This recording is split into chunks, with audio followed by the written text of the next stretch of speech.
যারা যারা blood donate করার জন্য আগাচ্ছেন তারা কাইন্ডলি নেগেটিভ ব্লাড গ্রুপ যাদের তারা একটু আগায় আসবেন। পজিটিভ অনেক ব্লাড পাওয়া গেছে এখন পর্যন্ত, কিন্তু নেগেটিভটা পাওয়া যাচ্ছে না। যাদের যাদের নেগেটিভ ব্লাড গ্রুপ তারা একটু কাইন্ডলি হসপিটালগুলোতে তাদের যোগাযোগ করুন। বিশেষ আর আরশের সাথে আমার আসলে এখন একটু ঝগড়াঝাটি চললো, সামনে আমরা কাজ করবো ইনশাআল্লাহ।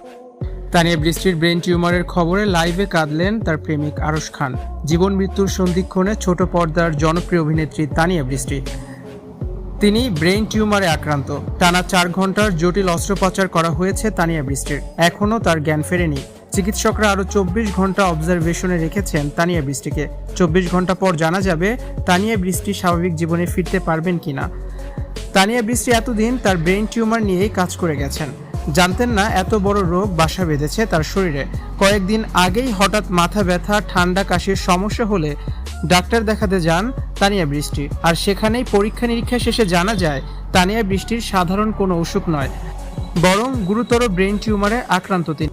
এই খবরে ভেঙে পড়েন ছোট পর্দার জনপ্রিয় অভিনেত্রী। হাসপাতালের বেডেই কাতরাতে থাকেন তানিয়া বৃষ্টি।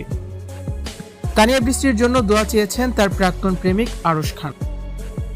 কেঁদে কেঁদে আরশ খান বলেন, তানিয়া বৃষ্টির এই কঠিন সময় আপনারা সবাই ওর জন্য দোয়া করেন। ও খুবই ভালো মেয়ে, আল্লাহ কারো না কারো দোয়া অবশ্যই কবুল করবেন।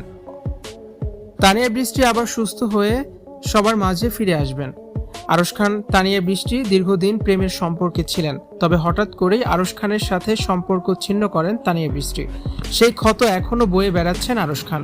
দুজনের বিয়ের দিনক্ষণও নাকি চূড়ান্ত হয়েছিল।